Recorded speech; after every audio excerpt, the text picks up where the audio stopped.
three of us are us triplet sisters. We grew up in Bethel, Alaska, and our family is from Chivak, Alaska, which is further west towards the Bering Sea. And anytime we weren't in school in Bethel, we were flying out to Chivak for us, it was heaven on earth. We were playing, big family out there, but we were always involved in a subsistence lifestyle as well. So it was a lot of camps, going out picking greens, helping with eggs, fish camp, berry camp. It was a lot of work, but we didn't know it. We thought it was fun. The skincare idea came from all these years. We've known that all our materials that come from the tundra are so incredible and so nutrient rich, and they've been used as our food and as our medicine. It's got to be incredible for skincare. Companies like ours will benefit from the conscientious consumer, and that's what I feel like you are getting more and more of today. It's a very selective group. It's the consumer who wants to know about provenance. They want to know about where everything comes from and what is the story of this company and how do they come together. We've always known if we were able to utilize our traditional practices and knowledge and use it in a way that can create industry, that was the meaning of success and how we moved on. This is something where every household has a means to make some money, implement their household income, but also it doesn't have to be the talent drain in our region, that we can actually stay there and work there. That's the main goal and mission of ArcSautica. It's not just a company trying to make money for ourselves in the multi-billion-dollar cosmetics and beauty industry. It is a company that's trying to forge sustainable industry for our people, and this model can be spread throughout all of Native country. Look at us. We're Native Alaskan. Our products and we are literally born from the tundra. And everything that goes into making the product comes from Alaska. Sure. I mean, there are a number of complexities in rural Alaska, one being kind of geographical isolation, the other being weather. And so they're not able to grow their own food, at least year-round. And the food that they do get is shipped from out of state. It's expensive. It's not as nutritious. And all that money doesn't stay in the state either. Our mission is to give access to people in rural communities to fresh produce. So how we do that is we make hydroponic farms enclosed in 40-foot shipping containers. For Zip Kombucha, it's a simple thing. We love kombucha and it's very expensive, so we wanted to create an option for people to have local kombucha here on tap. My wife, Lauren, she owns 2 women's clothing stores here in Anchorage, and they're called Portfolio and Classic Woman. Tiny Ptarmigan, it's kind of along the same line. It's got a clothing store and it's retail, and my wife, she is Tiny Ptarmigan. So Tiny Ptarmigan is a baby boutique and kids store, and primarily clothes from preemie to size 8. And we are a startup. We're a new store, so it's been really exciting to be at that level where we can create the identity and create the brand and offer the type of products that we want to offer. Bamio Incorporated is our band, and we started it about 20 years ago, and we wanted to create a business and offer services within the community and branch out and see what possibilities we can create.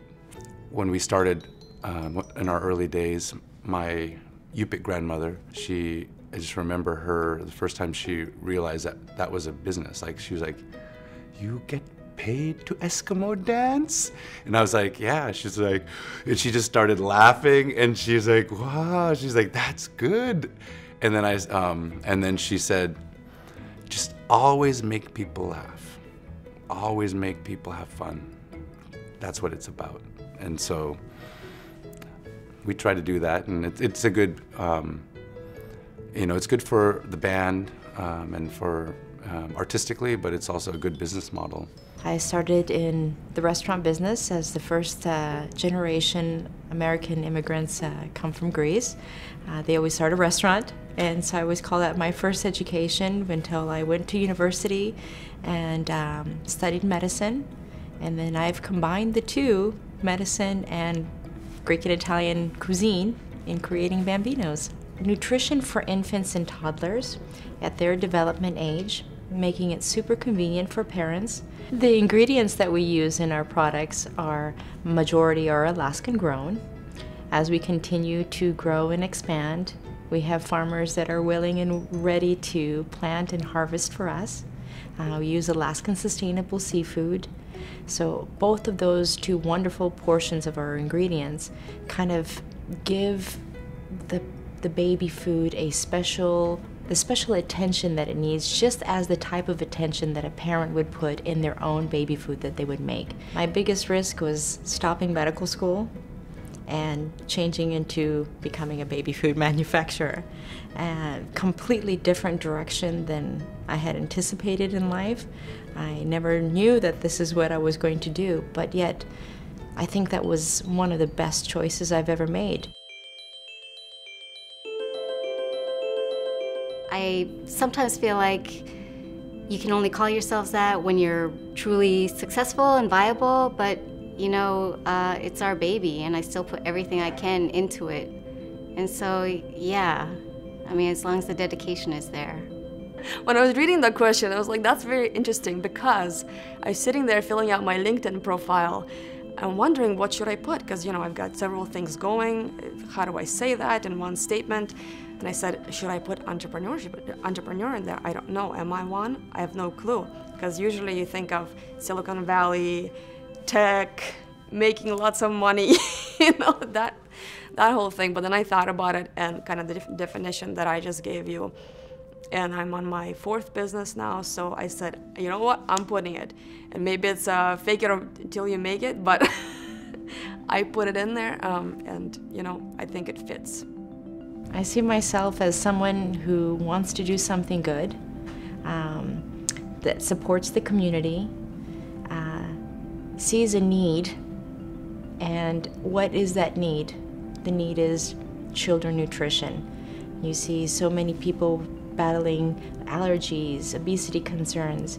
That was the thing that I saw, and I said, I think I have that unique background that can bring something new to the market that hasn't been brought before. In some ways, I view entrepreneurship as like being a nuqashbaq, and that's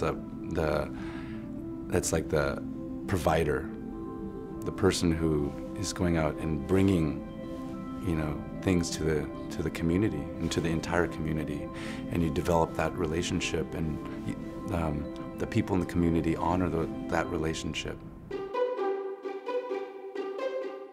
Alaska Natives who are interested in starting a business already know challenges and obstacles. Just for the fact of being Alaska Native or Native American in a Western society. So what I have to say is you already have a leg up before you even know it, because you've had to adapt a lot. Well, a lot of the difficulties come from the unknown, especially if you're doing an actual product design. So it's okay to iterate the products. That's the biggest thing that you have to understand. You're not gonna get it right the first time, and even if you think you got it right the first time, that's probably not your best work. I definitely advise and encourage, you know, people that want to start a business, no matter where you're from, and definitely from rural communities, just to know that you can do it. You know that it's possible, and that, you know, that's the biggest barrier, is like, you know, convincing yourself. One thing about an entrepreneur, you might think, well, you're your own boss. You are never your own boss. You are there for your clients. They're your boss. They dictate how your business is going to go, and how well you do that is how you'll be a success. It's a moving target, and that's why I say always wear comfortable shoes, because you're running right after it, or you're running after it, or it's running after you.